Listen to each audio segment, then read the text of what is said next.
Hello, ladies and gentlemen of YouTube. Heavy here for Heavy Hammer Bushcraft. Apparently, I can't speak today. It's been a Monday. I'll give it that. Saw the video that we did over the weekend. We talked about fire, different ways to light a fire, and give you guys some advice on practicing lighting fires and getting set up. So nobody wants to go out and camp without a fire. You just, man, it's a bad day.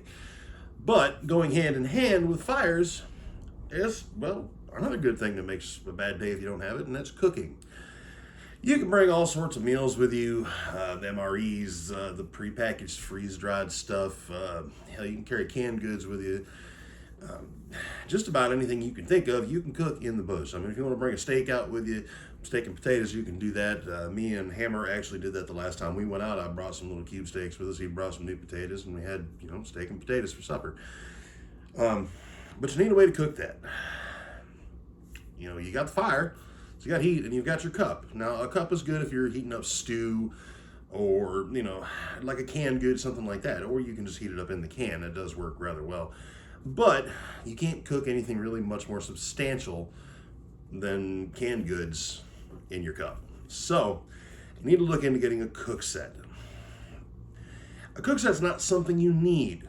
You don't need this to go camping for, especially for like an overnight. But if you're going for a couple of days, chances are you're going to want something other than canned goods, Not that canned goods are bad. I've eaten a pile of them over fire, and, they're all right. But, some real substantial food is kind of nice. At least on your first day out, man, it's nice to have a really good meal. The two biggest things, man, is being well-fed and well-rested. If you're well-fed and well-rested, you are smoothing it, man, you're having a good time.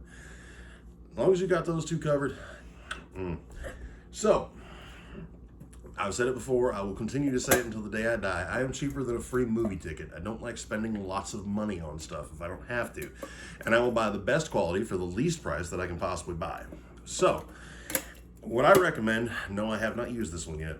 This is a little Ozark Trail cook set from Walmart. It is stainless steel.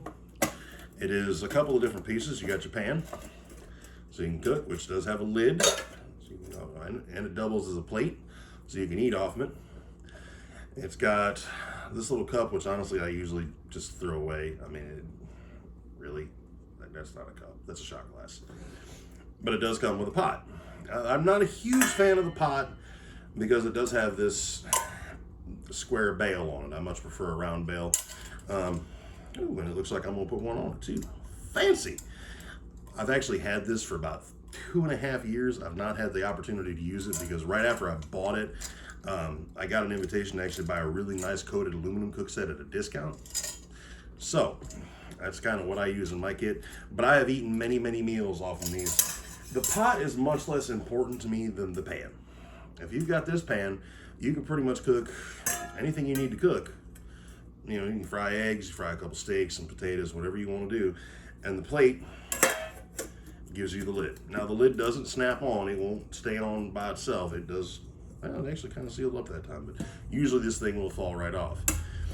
But it seals up kind of small, fits right in a bag, doesn't cost a whole lot.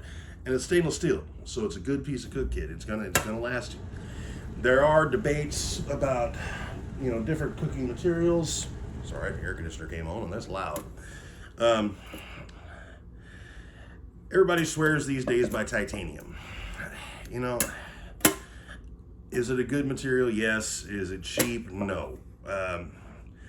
Does it serve any better than stainless steel? Not at all. Not in the least bit does it serve better than stainless steel.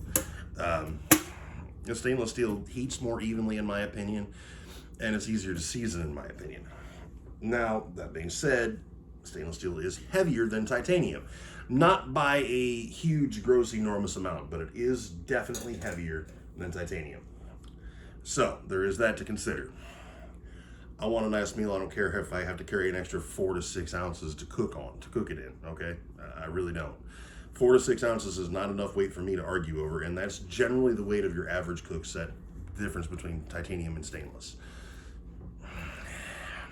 For double to triple the money for stainless, I can't justify it. I really can't. And if you want to, go ahead and buy it. But my aluminum cook set that I have now, I love it.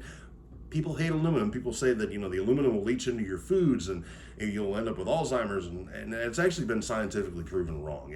The amount of aluminum that actually leaches into your foods from an aluminum cook set is negligible at best, and the human body only absorbs a negligible percentage. I think it's like 3 to 5% of the actual aluminum that might leach out of your pan into your food that your body will actually absorb. So you're taking 3 to 5% of a negligible amount. Well, 3 to 5% of zero is pretty damn much zero.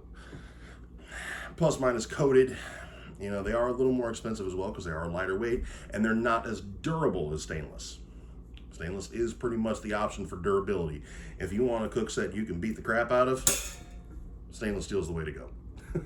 It's just that simple. I do recommend, if you're going to do any food prep in the woods, if you're going to slice potatoes or anything like that, get you a little Opinel. Number 7, number 10. Man, these things are great food prep knives. Slice food up really easy, hold a nice edge. Great little knives, and they're cheap. I think the number 7 was, I think, $10, something like that. I think the number 10 that I've got was 20, I think. 10 to 15 bucks, you know. Other than that, Swiss Army knife, man. Swiss Army knife will cook you some food. And if you're in an area like, you know, I'm in the South. I'm in the Southeast. We get burn bans. It gets hot and dry. We can't have fires outside. So what are you going to do in the woods if you ain't got a fire? Everybody and their brother makes a little stove, either an alcohol stove or some kind of camp stove, some kind of pack stove. And this little guy here, you guys saw me make char cloth on it. Last week, I believe it was, I made the char cloth on it. Goes on one of those cans, little, you know, propane cans or whatever you can get at Walmart. They're Coleman cans that cost like nothing. Get you one of these. So it all folded up. It comes with a little carry pouch. So all folded up and stowed away in its little pouch. This thing is that big. I mean, it's tiny, and it weighs an ounce, maybe two. Two's heavy, I think. Get you one of those if you're in an area where you get burn bans and you can't have open fires. It'll save you a lot of headaches. You can spend crazy money on those things. There's some of them out there that go for really, really crazy money. I've never used any more expensive ones because this one works really, really well. And I've always cooked on a fire if I can. I mean, if I can possibly cook on a fire, I will. So it's kind of your best bet. But as far as the cook set goes, you don't need the big bush pot. You don't need all that kind of crazy stuff. Bush pot's great if you're making stew or soup or cooking out of a can. But if you're cooking out of a can, you can just cook in the can or in your cup, because you should have a cup with you because you need to drink water and coffee in the morning and whatnot. So don't get too crazy on, you know, what you're buying. I think this cook set, the whole thing was, they call it a 5 or 6 piece cook set, I think it is, and it's like, I don't even think it's $20. I've eaten many meals out of these, not this particular one, but I have had a couple others like it and eaten a lot of meals out of them. Don't go spending crazy money. You don't need to be super rich and be doing all kinds of crazy spending to do this. But yeah, that's kind of what I got. Just wanted to cover the cook set thing. And we will be doing a video soon about cooking itself and different campfires that work well for cooking. And the better ways to cook over a campfire, because throwing your pot right in the flames is not generally the best idea. When we do the video, I'll read a Nesmuk quote about that. So that's all I got for today.